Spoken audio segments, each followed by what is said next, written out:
Distinși participanți la această importantă manifestare a Universității Politehnica din București, suntem astăzi sub semnul lui Să ne bucurăm, așadar să păstrăm momentul solemn al cunoscutului imn Gaudeamus.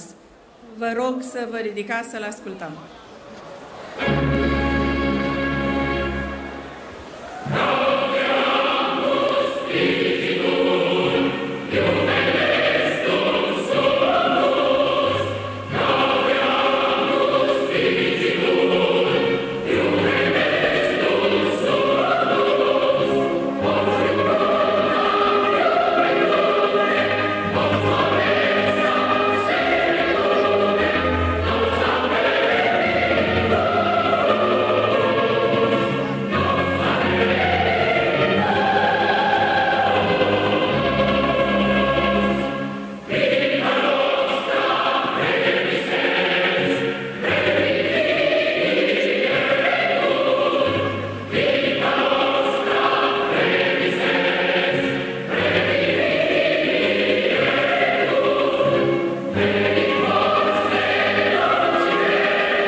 Distinși invitați, membrii ai Academiei Române, ai Academiei Oamenilor de Știință, ai Academiei de Științe Tehnice, doamnelor și domnilor rectori, invitați astăzi la manifestarea noastră, distinși absolvenți ai Universității Politehnica din București, astăzi personalități cu nume și renume în societatea românească, doamnelor și domnilor profesori ai Universității Politehnica din București, dragi părinți, dragi colegi, tineri, ingineri.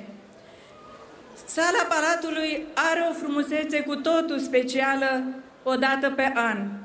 Anul acesta este a 8-a oară, sunteți a 8-a promoție de când eu cred că noi înnobilăm această sală cu prezența dumneavoastră aici, într-un moment atât de important pentru Universitatea Politehnica din București, aflată de curând în cel de-al 194-lea an al existenței sale.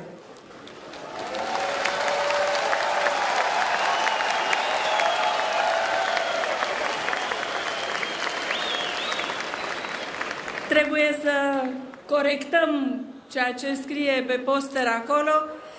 Ne revendicăm de la școala lui Gheorghe Lazăr, înființată în 1818, pentru generația tânără, chemată atunci de vocea lui Gheorghe Lazăr din toată țara și de toată starea. Prin opisul lui Vodă Caragea se înființa în București, pe lângă mănăstirea Sfântul Sava, prima școală de ingineri hotarnici.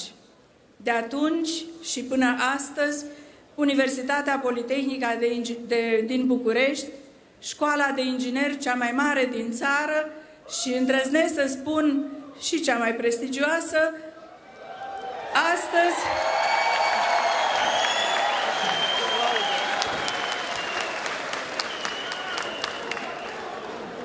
Vă mulțumesc pentru această reacție, pentru că ea vine ca o răsplată a eforturilor pe care le-ați depus în cei 4 ani pe băncile Universității Politehnica din București.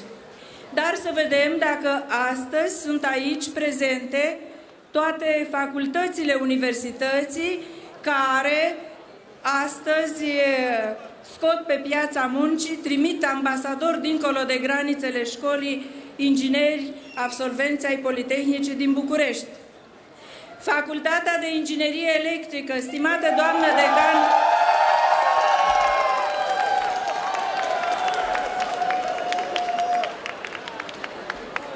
stimată doamnă decan Claudia Popescu, vă mulțumesc pentru că sunt aici prezenți absolvenții dumneavoastră.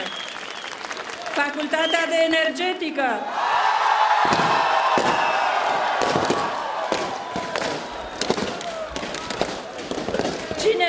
Cine poate să spună că energia acestei țări nu este pe mâini bune? Domnule decan George Darie și dumneavoastră vă mulțumesc pentru prezența din sală a absolvenților dumneavoastră.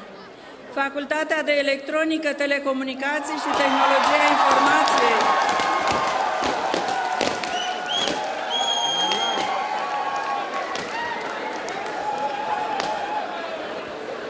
Cred că astăzi ați văzut cum se manifestă. Este una dintre cele 2 facultăți foarte mari pe care universitatea le are și de aceea vreau să mulțumesc. Nu numai cea mai mare și una dintre cele mai bune, trebuie să spunem lucrul acesta. Vă mulțumesc, domnule decan, domnule profesor Teodor Petrescu, pentru prezența celor din sală, ca și întregului corp profesoral. Facultatea de Inginerie Mecanică și Mecatronică.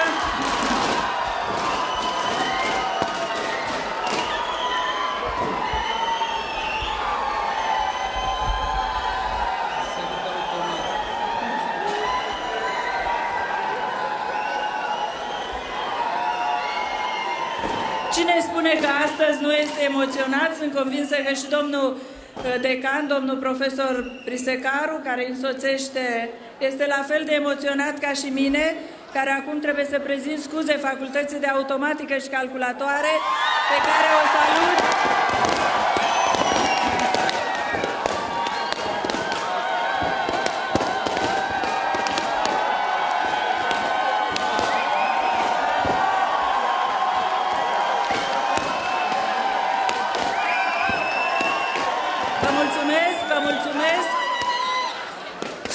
Absolvenților vă mulțumesc, ca și întregului corp profesoral și domnului decan Dumitru Popescu, care vă însoțește astăzi aici. Și mă întreb ce s-ar face companiile din țara aceasta fără contribuția celor care termină această valoroasă facultate a Universității Politehnica din București. Facultatea de Ingineria și Managementul Sistemelor Tehnologice.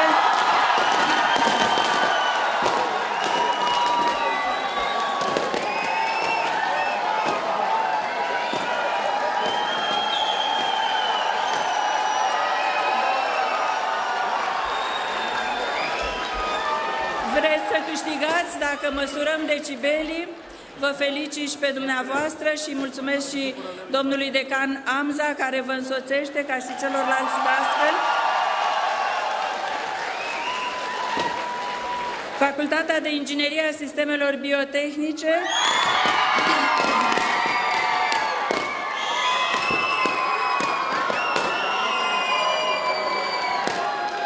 Sunteți însoțit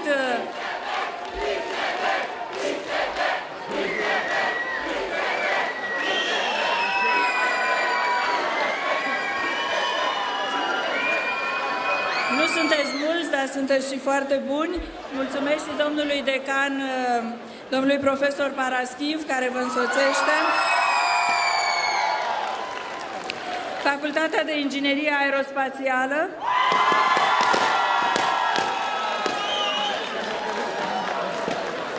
Astăzi astăzi absolvenții sunt însoțiți de domnul prodecan Marius Stoia,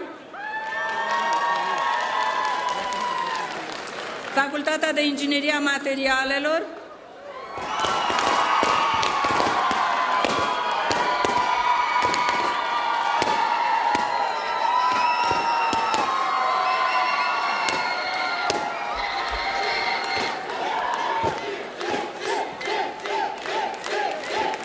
sunteți astăzi însoțiți de dascălii voștri, coordonați de domnul profesor Constantin,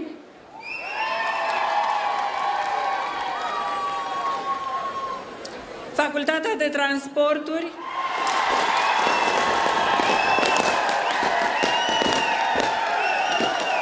îl salut și pe domnul decan Alexandrescu,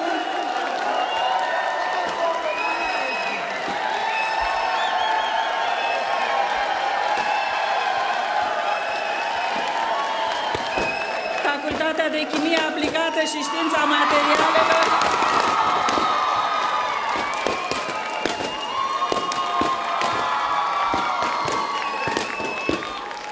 îl salut și pe domnul decan Horia Iovu,